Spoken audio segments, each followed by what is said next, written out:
जय श्री राधे। पूज्य श्री सद्गुरुदेव भगवान के चरणों में प्रणाम। पूज्य श्री चक्र जी का जीवन चरित्र। चक्र जी के पिता रामकिशोर जी की गांव में वापसी। सन 1926 में फरवरी के अंतिम सप्ताह में रामकिशोर जी अपने पुत्र सुदर्शन के रहने एवं खाने का प्रबंध अपने घनिष्ठ मित्र के यहाँ करके छोटे पुत्र संवरू को लेकर गांव में वापस लौटे। रामकिशोर जी को देखते ही वृद्धा बुआ बिलख पड़ी। बेटा, मुझे समाचार मिल गया था। क्या सचमुच मेरी लक्ष्मी सी बहू स्वरूपा और खिलौना सी बच्ची चली गई? हाँ विधाता, मेरे सामने ही मेरे बालकों पर यह कैसी विपत्ति टूट पड़ी है। आसपास की स्त्रियां बुआ को सांत्वना देने लगीं। पुरुष वर्ग इकट्ठे होकर रामकिशोर जी से समाचार पूछने लगे। परम हितैषी श्री बद्री तिवारी ने समझाते हुए कहा, भैया मेरी बात मानो तो घर वापस आ जाओ।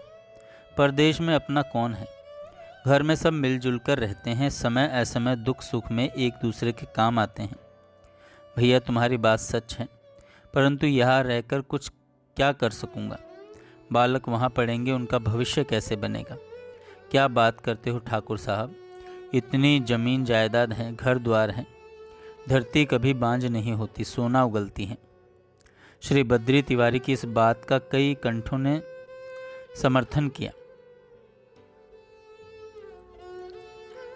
किंतु जमीन तो बड़े भैया ने बटाई पर दे दी होगी। वे बड़े हैं, मुझसे उनका विरोध नहीं होगा, वे मेरे सम्मानीय हैं। रामकिशोर जी ने मन की बात कही। अरे यहाँ रहते ही कहाँ हैं, आधी जमीन तो तुम्हारी है ही, पूरा घर खाली पड़ा है, थोड़ा प्रयत्न करने से सब सुधर जाएगा। यह बोला बड़का बचवा सुदर्शन कहाँ है? वहीं पढ़ रहा है चाचा, उसकी पढ़ाई की व्यवस्था ठीक है। परीक्षा समीप है, इसी से नहीं लाया हूँ। लगता है यहाँ गांव में उसकी पढ़ाई का कोई प्रबंध नहीं हो सकेगा, इसीलिए। बस आगे कुछ ना कहो, तुम जाकर उसे ले आओ, यहाँ किसी के पास रखकर पढ़ा लेंगे। यहाँ जब जब तुम्हारी चर्चा होती है हम लोगों की आंखें गीली हो जाती थी। क्या तुम्हें हम लोगों की गांव की याद नहीं आती थी? भृगु गोत्री राम खिलावन सिंह ने कहा। इसी से तो सबको देखन लौट आया, अन्यथा कहते कहते रामकिशोर जी की आंखें भर आई।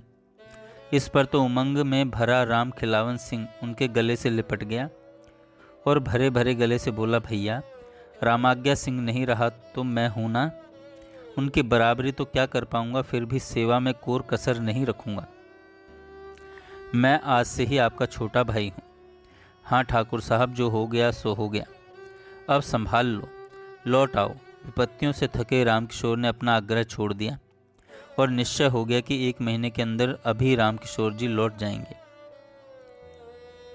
सुदर्शन की परीक्षा दिलाकर दोनों बालकों के साथ लौट आएंगे। ग्रीष्म अवकाश में ही तय करेंगे कि बालकों को आगे पढ़ाने का कहाँ भेजना है। मनुष्य नए नए मनोरथ करता है, किंतु नियति की विडंबना और विधि का विधान कौन जान सकता है। लगभग 1 महीना गांव में रहकर रामकिशोर सिंह छोटे बालक संवरू को साथ लेकर चल पड़े। अपने परिजनों प्रियजनों के साथ गांव में रहने का निर्णय ही उन्होंने निश्चित किया। 4 अप्रैल 1926 को वो वाराणसी से ट्रेन में चढ़े। रास्ते में उनका स्वास्थ्य बिगड़ने लगा। बालक संवरू बार बार पिता से पूछता, बाबू कैसा लग रहा है, पानी पिएंगे? बच्चे के आग्रह से 2-2 घूंट पानी पीते रहे। अत्यधिक सोच विचार, संभवतः मानसिक तनाव से उन्हें चक्कर आने लगे। बढ़े हुए रक्तचाप से शरीर पर नियंत्रण नहीं रहा और दुर्ग स्टेशन आते आते मूर्छित हो गए।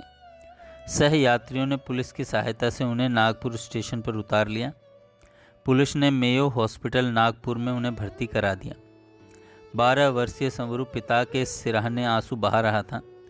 उसने पिता की जेब से कागजों को निकाला। उसमें आरबी और भेलहटा गांव के पत्ते मिल गए। पुलिस ने दोनों स्थानों पर सूचना भेज दी। चिकित्सकों ने जांच करके बताया कि रामकिशोर जी को ब्रेन हेमरेज हो गया है, वे कोमा में चले गए हैं। सूचना मिलते ही बालक सुदर्शन वर्धा से अपने पिता के परिचित घनिष्ठ मित्र जो रेलवे में कार्यरत थे उन्हें लेकर तुरंत नागपुर को चल दिए। देखा तो पिता मूर्छित अवस्था में पड़े हैं, उनकी समुचित चिकित्सा चल रही है। निरुपाय से दोनों बालक समीप बैठे बैठे पिता के मुख को देखते रहे। 12 अप्रैल 1926 ईस्वी की रात को पिता ने शरीर त्याग दिया। वर्धा से पिता के अन्य मित्र भी आ गए थे। उन सबके साथ सुदर्शन 13 अप्रैल को मध्याह्न में नागपुर के शमशान पर अपने बाल करों से अपने पिता की अंत्येष्टि संपन्न की।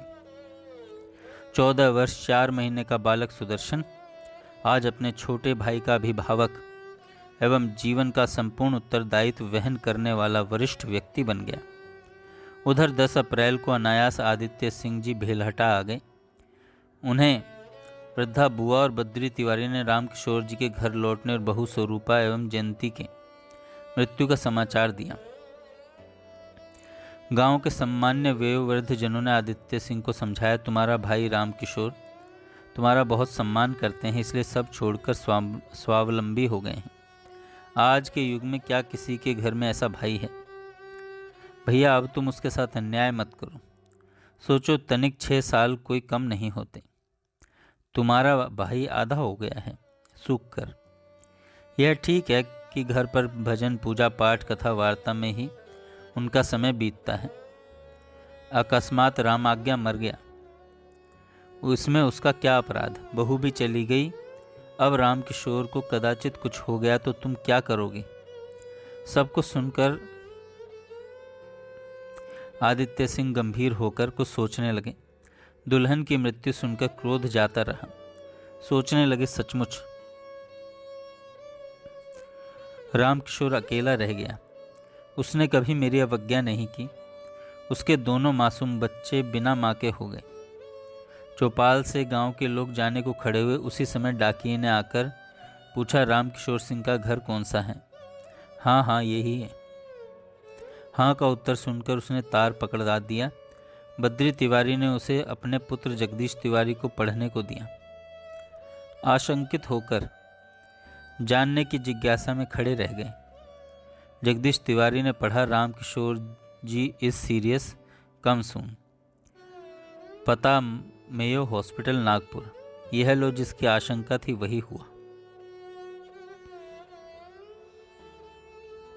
आदित्य सिंह ने पूछा,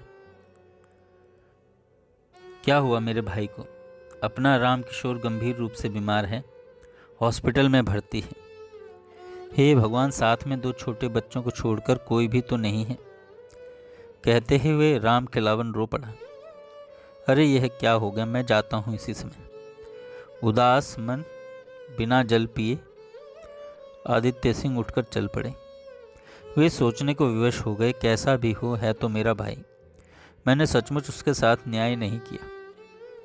अपनी तानाशाही चलाता रहा। वाराणसी स्टेशन पर पहुंचकर ट्रेन की प्रतीक्षा करते हुए ट्रेन में पैर ही रखा कि छींक हुई। दिल धड़कने लगा, क्या हुआ? शगुन भी विपरीत दिखाई दे रहे हैं। अगले दिन सूर्यास्त के समय नागपुर पहुंचकर हॉस्पिटल के बाहर ही पहुंचे थे कि सामने देखा, मुंडित केश, श्वेत वस्त्र कंधे पर लिए सुदर्शन पिता का अंतिम संस्कार कर 20-22 लोगों के साथ लौट रहे हैं। साधु वेश आदित्य सिंह के हृदय में प्रथम बार बालक के प्रति स्नेह जागा। सुदर्शन ने जैसे ही चरण छुए, उन्होंने दोनों बालकों को हृदय से लगा लिया। दोनों बालकों को लेकर वे वर्धा आए। जय श्री राधे। आगे हम कल सुनेंगे।